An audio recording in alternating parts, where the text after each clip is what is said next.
জিন্দেগি বুঝা উচিত। শুধু দুনিয়া অভিশপ্ত, শুধু দুনিয়া অভিশপ্ত, শুধু দুনিয়া বুঝলেন, আল্লাহ বলছে এটা কাফেরের জীবন। কোরআন শরীফে আছে মা হিয়া ইল্লা হায়াতুনা দুনিয়া, কোরআনের আয়াত। আল্লাহ বলে কাফেরদের বক্তব্য হলো জীবন মানে কেবলই দুনিয়াটা। খোদার কসম, এটা কোরআন শরীফের আয়াত। আল্লাহ বলছে এটা কাফেরের কথা, বেঈমানের কথা। শুধু দুনিয়া, খাইয়া পয়রা ভালো আছে, এটা বেঈমানের কথা। খাইয়া পয়রা মোমেন ভালো থাকবে না, মোমেন ইমানে আমলে ভালো আছি এটা বলবে। নামাজ রোজায় ভালো আছি, আল্লাহকে ডাইকা ভালো আছি, বউ বাচ্চা নিয়ে নামাজ পড়ে ভালো আছি, ভালো থাকলে এভাবে ভালো থাকে। ভাত তরকারি খাইয়া তো বেঈমানও ভালো আছে বেটা, কাফেরও তো এর চাইতে ভালো আছে। দুনিয়া তো বেঈমানের চাইতে বেশি ভোগ করে, এর চাইতে বেশি ভোগ করে।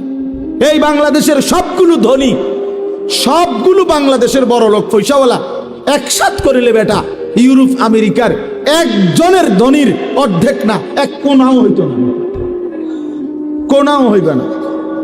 তো কি সেতে কথা বলেন না কেন? তো কি হয়েছে? কি তাতে কি হয়েছে? বাংলাদেশের এই সমস্ত বাড়ি 4 তলা 5 তলা 6 তলা এগুলো বিল্ডিং, ইউরোপ আমেরিকা এগুলো বিল্ডিং ধরে কেউ, এটি তো গরুর ঘর না, এটা তো মূর্খের ঘর ধরে না হেরা। এই সমস্ত প্রাইভেট কারে ইউরোপ আমেরিকাতে, এই প্রাইভেট কারে ছাগল টানে। কথা বোঝেন নাই আমার? তো এটা কোনো ছাগল টানে, বাস্তব ছাগল টানে। জাপানে অত্যাধুনিক প্রাইভেট কার দিয়ে ছাগল টানে। তাইলে আমি বুঝাইতে চাইলাম দুনিয়া তো তেমন কিছুই না বাপ। যদি কিছুই হতো, দুনিয়ায় যদি মূল আকাঙ্ক্ষা প্রিয় বস্তু হতো, তো আল্লাহ বেঈমানকে দিত না, ইমানদারকেই দিত। কিন্তু আল্লাহ তাআলা যেহেতু নাফরমানদেরকে দিয়ে দিছে, এটা বুঝাই যায় মুমিনের প্রিয় বস্তু আখিরাত, মুমিনের প্রিয় বস্তু জান্নাত। মুমিন সফল হবে সেদিন হাসরের ময়দানে, ডান হাতে আমলনামা পাবে যেদিন ইনশাআল্লাহ। হ্যাঁ, সেদিনই মুমিনের সফলতা। ফাআম্মা মান উতিয়া কিতাবাহু বিয়ামিনিহি, রব্বুল আলামিন বলেন হাসরের ময়দানে যার হাতে ডান হাতে আমলনামা দেয়া হবে, ফায়াকুলু হা উমুকরাউ কিতাবিয়া, ওই ইমানদার নেককার নিজের পরিচিত মানুষগুলোকে চিৎকার করে দেখিয়ে বলবে, দেখো দেখো, হা উমুকরাউ কিতাবিয়া, কত দেখলাম তোমারে ফাঁকি দিয়ে এই কাম বানাইলা, কোন ফাঁকি দিয়া? হায় হায়, এই কামটা বানাইলা কেমনে? আজ তোমার ডান হাতে আমল নামা। খোদার কসম, ইমানদার তখন বলবে, ইন্নী জানান্তু আন্নী মুলাকিন হিসাবিয়া। এই বাবা, বন্ধু, তুমি যদিও দেখছো আমারে একই অটোতে, একই সিএনজিতে, একই বাজারে, একই হোটেলে, আমি তোমাদের সাথেই চলছি ফিরছি, খাইছি ঘুমাইছি, কিন্তু আমি কলিজা দিয়া বিশ্বাস রাখতাম এই হাসরের ময়দান হবে।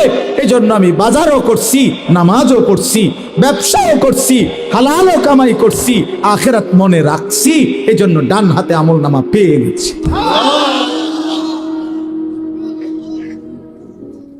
ইন্নী জানান্তু আন্নী মুলাকিন হিসাবিয়া।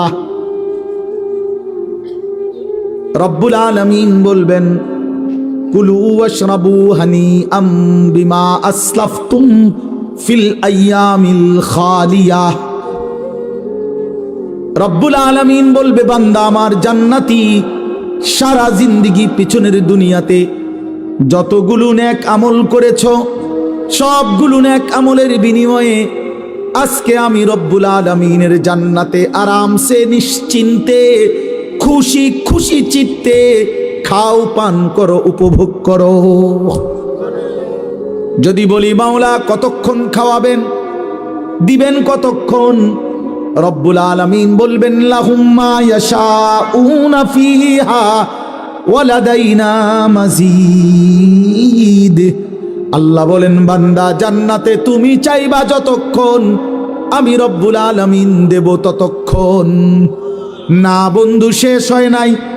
আল্লাহ বলে, বান্দা চাইতে চাইতে তোমার চাওয়া শেষ হবে যখন, আমি আল্লাহ নিজের থেকে দেব আরো কোটি কোটি গুণ। ওয়ালাদাইনা মাজিদ, আমার কাছে তোমার চাওয়ার অতিরিক্ত আরো আছে।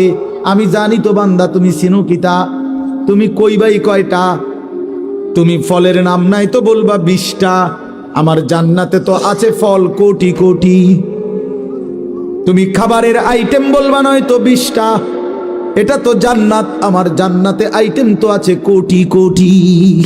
তো বাকিটি তো তুমি নামই জানো না, আমি দেব। নুজুলাম মিন গফুরির রহিম, আল্লাহ তাআলা বলেন আমি রব্বুল আলামিন নিজে আমার বান্দাকে মেহমানদারি করব। আল্লাহ বলেন বান্দা আমি বলছি আমি করব মেহমানদারি।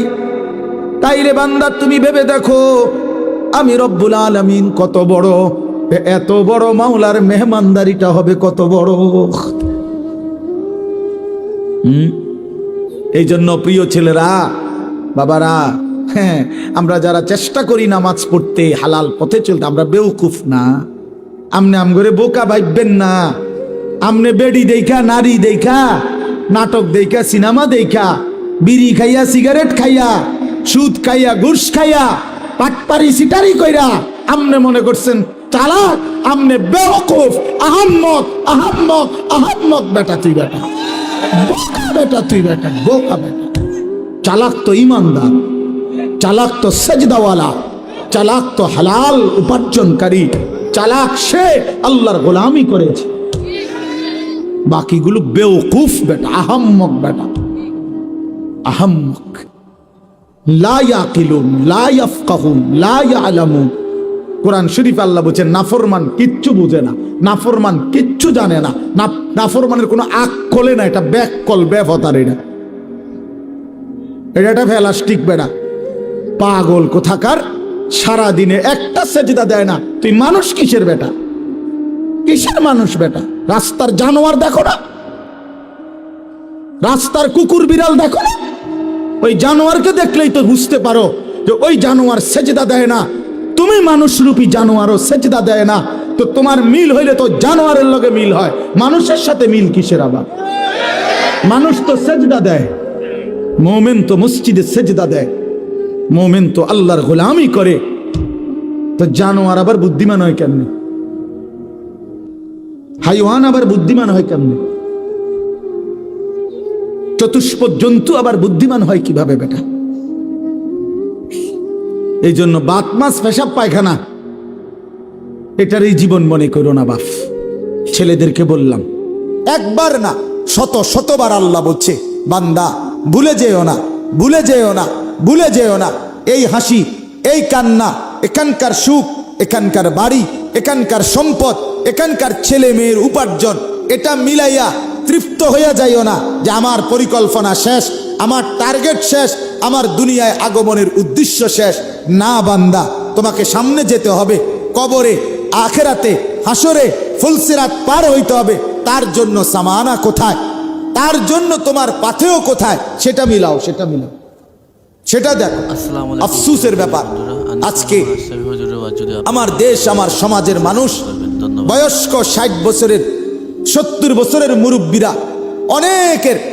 অনেকের জীবন তৃপ্ত, অনেকের জীবন সন্তুষ্ট হয়ে গেছে এই কথার উপরে যে 3টা ছেলে ছিল, 3 জনেরই বিদেশ পাঠিয়ে দিছি, 4টা মেয়ে ছিল, 4টা মেয়েই বিয়ে দিয়ে ফেলছি, একটা বিল্ডিং করছি, শহরে জায়গা কিনছি, ব্যাংকে টাকা জমাইছি, ব্যবহারের একটা গাড়ি আছে, খালাস, দুনিয়ায় আসার উদ্দেশ্য কামিয়াব, দুনিয়া টার্গেট ফিল আপ, আর কোনো কাজ নেই।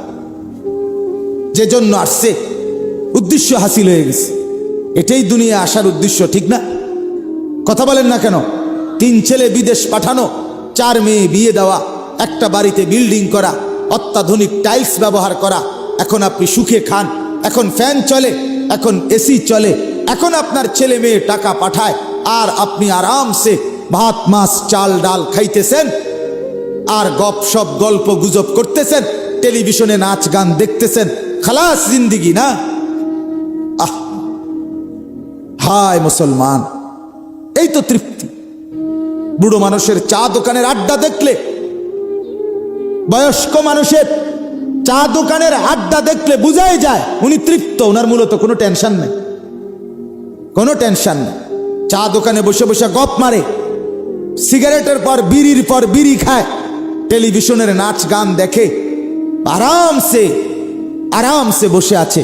তার মানে মরবে, পরকাল আছে, এই ভাবনাই নাই, এই ভাবনাই। আল্লাহ আমাদেরকে বুঝ দান করেন, আল্লাহ আমাদের কলিজার মধ্যে ফিকির দান করেন। আখিরাতের ফিকির ছাড়া জিন্দেগির কোনো মূল্য নাই, আল্লাহ এটাই বলছেন। এখন কি আল্লাহর নবী সাল্লাল্লাহু আলাইহি সাল্লাম ঘুম থেকে উঠে উম্মতকে শিখাইছে, উম্মত একবার ঘুমাইছিলা, মরেই গেছিলা, আবার যখন ঘুম থেকে চোখ মেললা, পৃথিবীর আলো বাতাস আবার দেখলা, আল্লাহকে জানায় দাও আলহামদুলিল্লাহিল্লাযী আহইয়ানা বাদা মা আমাতানা। মাওলা আপনার শুকর, মাওলা আমি তো মরেই গেছিলাম, আপনি আবার হায়াত দিয়ে আমাকে বাঁচিয়ে দিলেন। তবে আমি জানি মাওলা, এই মরা আর বাঁচার খেলায় একদিন ঠিকই ওয়া ইলাইহিন নুশুর, আপনার কাছে ফিরে যেতে হবে, ফিরে যেতে হবে। প্রতিদিন চোখ বন্ধ হয়, আবার চোখ আপনি মেলে দেন, মাওলা আমি জানি, তবে এটাও জানি একদিন ঠিকই শুধু বন্ধ করবেন আর খুলবেন, আপনার কাছেই নিয়ে যাবেন। ইলাইহিন নুশুর। প্রত্যেক ঘুম থেকে জেগে আল্লাহর নবী আল্লাহর কাছে ফিরে যাওয়ার কথা আল্লাহর কাছে নতুন করে মনে করাইতেন, নবায়ন করে নিতেন, নবায়ন করে নিতেন। তাহলে আমাদের প্রতিদিন ফিকির করা উচিত, মাওলা আপনার কাছে ফিরতে হবে, আল্লাহর কাছে ফিরতে হবে। অতএব এই কথাটা আল্লাহ তাআলা মনে করাই দিছেন, আমার দুনিয়া ভোগ করো, আমার জমিন ব্যবহার করো, আমার দেওয়া রিজিক উপভোগ করো। আমি দিয়েছি স্ত্রী, আমি দিয়েছি ছেলে, আমি দিয়েছি মেয়ে, আমি দিয়েছি আলো বাতাস রোদ বৃষ্টি, আসমান জমিন চন্দ্র সূর্য গ্রহ নক্ষত্র, ক্ষেত ফসল ফল ফসল আল্লাহরই দেওয়া।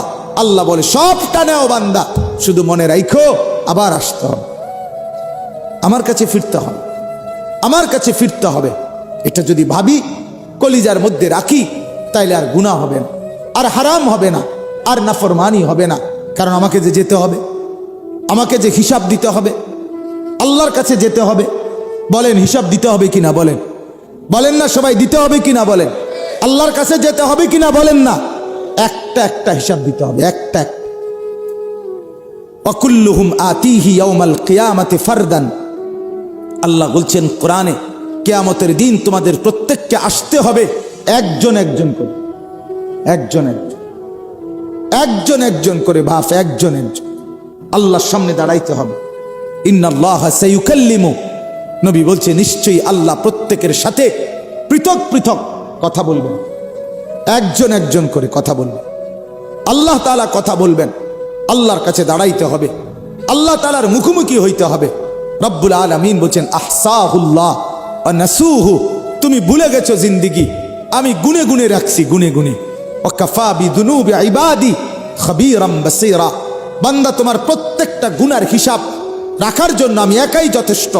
আমি পাই পাই হিসাব রাখছি, রাত কিংবা দিন, সকাল কিংবা দুপুর, আলো কিংবা অন্ধকার, একাকী কিংবা প্রকাশ্য, আমি সারাক্ষণ ছিলাম, আমি ছিলাম, আমি দেখছি, আমি দেখছি, আমি খবর রাখছি, আমি খবীর, আমি বাসীর, আমি আলিম, আমি সামিআ। আস্তে যা বলেছ তাও শুনেছি, জোরে যা বলেছ তাও শুনেছি, চোখের বাঁকা চাহনিতে যা দেখছ তাও আমি জানি, অন্তরের ভিতরে যা গোপন রাখছ আমি তাও জানি, পাতা পড়লেও আমি জানি, তোমার নিঃশ্বাস পড়লেও আমি জানি। সাতবক জমিনের নিচে যেই পিঁপড়া হাঁটে আমি তাকেও দেখি, সাত আসমানের উপরে যে ফেরেশতা হাঁটে আমি তাকেও দেখি। আমার থেকে তুমি আড়াল করবে কিভাবে?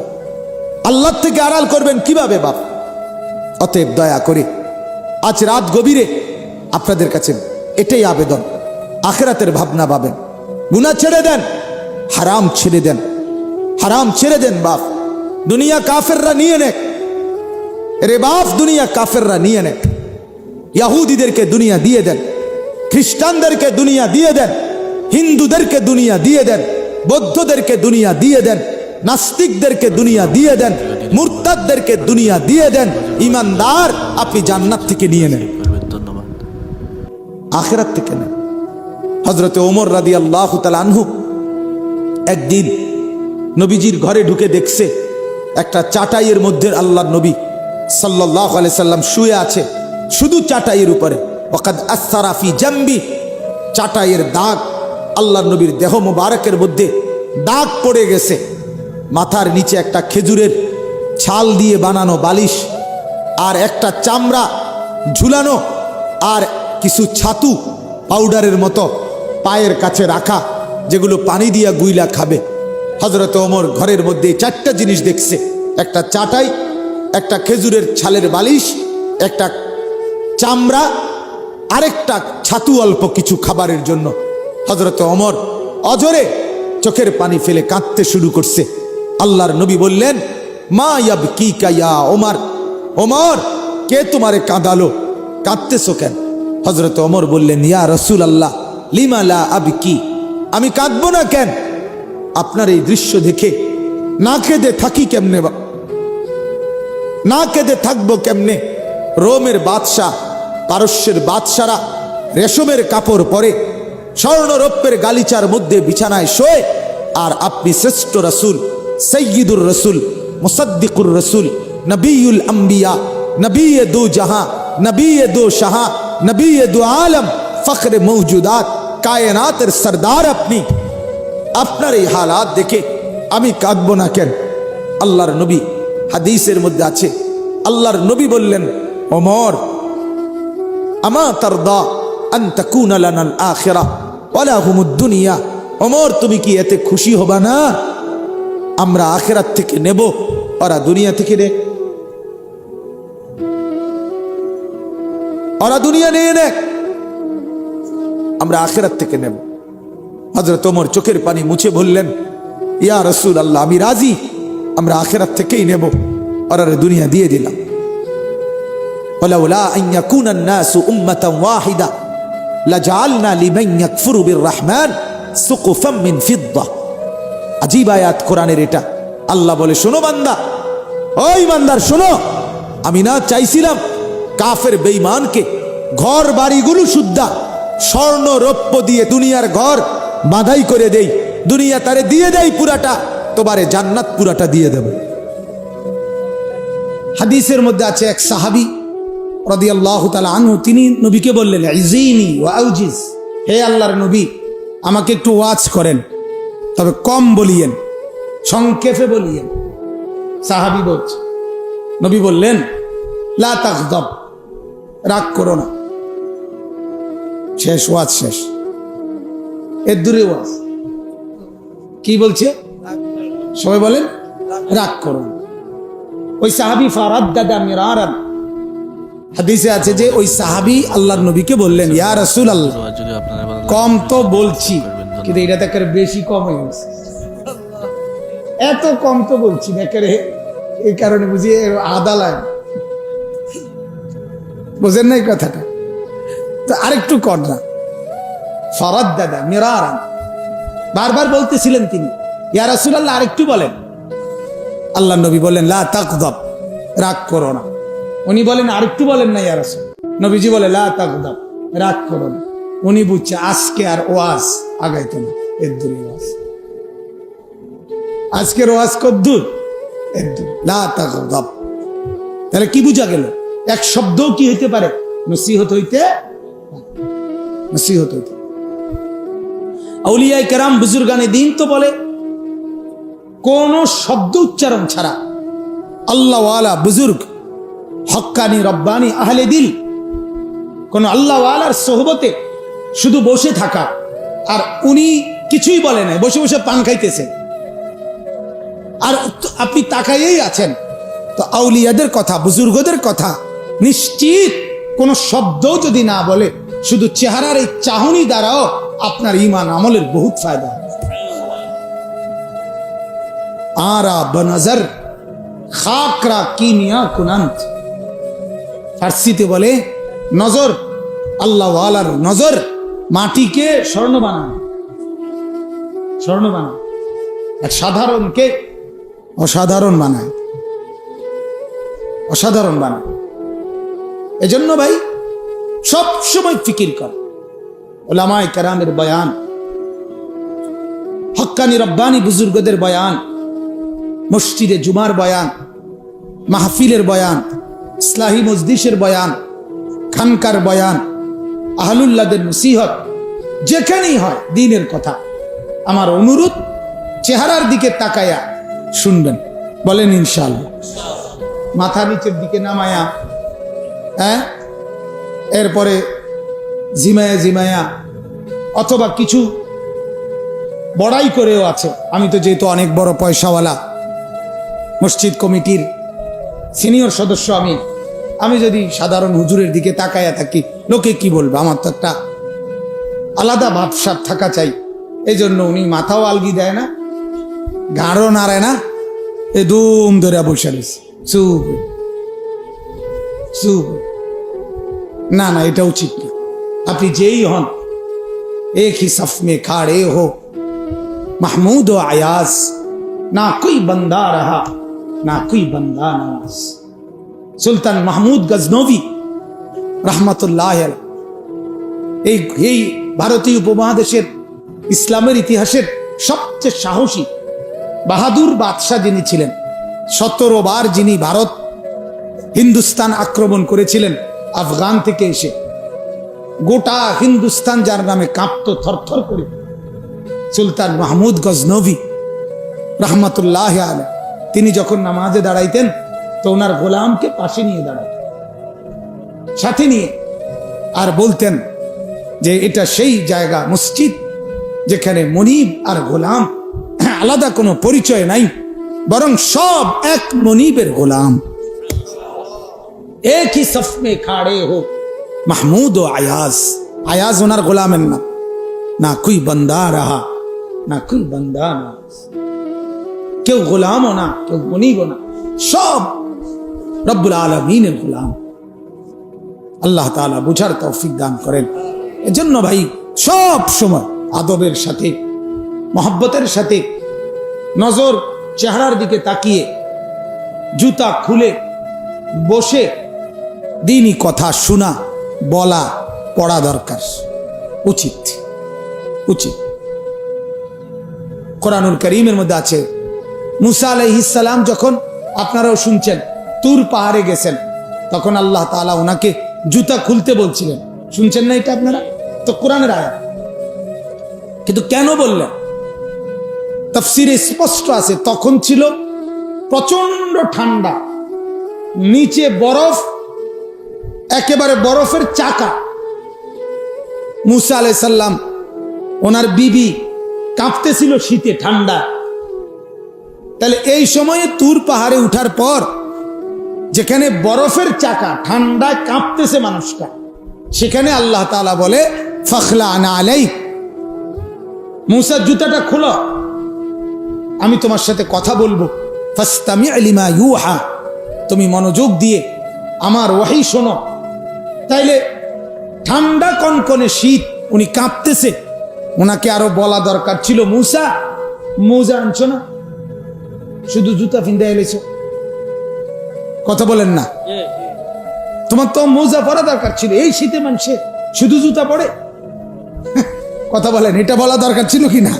তুমি মোজা না ফিনবা। অথচ আল্লাহ তাআলা বলেন জুতাই খোলো।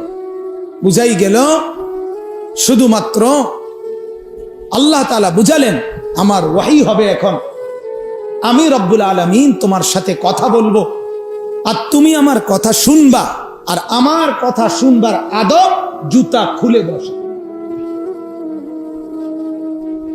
এজন্য মেরে মোহতারাম, সারা পৃথিবীতে আমাদের কওমি মাদ্রাসাগুলো, আমরা যে যাই বলুক, আমরা এটা স্পষ্ট বুঝি, আমাদের কওমি মাদ্রাসাগুলো বছরের পর বছর 6 বছরের নুরানির বাচ্চা, আবার 25 বছরের দাওরায়ে হাদিস, তাখাসসুস ইফতা, এই বাচ্চা, এই ছেলে, সবাইকে আমাদের কওমি মাদ্রাসাগুলো জুতা পায়ের থেকে খোলাইয়া এরপরে নিচে বসায়, তারপরে সবক পড়ায়। আমরা বুঝি, আমরা জানি, আমাদের দ্বীন আমাদেরকে শিখায়, আমাদের ইসলাম আমাদেরকে শিখায় যে কোরআন এবং সুন্নাহর ইলম এটা আদবের সাথে শিখতে হয়, আদবের সাথে গ্রহণ করতে হয়। যার ফলে জুতা খুলে বসতে হয়। ক্যাটস পরে, মোজা পরে, শক্ত বুট জুতা পরে অন্যের পড়া যায়, সেটা ওনারা পড়ায়, এটা ওনাদের ব্যাখ্যা ওনারা দিবেন। কিন্তু আমরা মনে করি আমাদের কোরআন, আমাদের রসুলের সুন্নাহ ক্যাটস পরে, জুতা পরে পড়া যায় না, পড়ানো যায় না, বরং খুলে বসে আদবের সাথে পড়তে হয়, পড়াতে হয়। এটা আমাদের কোরআনের সবক, এটা আমাদের দ্বীনের সবক। আমরা বুঝি এটা, এজন্য আমি বলছি। এই পাশে তো মাইকের আওয়াজ যায় না ভাই, আপনাদের ওদিকে এই যে সাদা শার্টওয়ালা ভাই, যায় আওয়াজ? তাহলে আপনি শুনছিলেন যে আমি যে বসতে কইছিলাম? না, মাইকের ডিস্টার্ব বলে জানাই অপারেটরকে। বসেন তো, বসেন।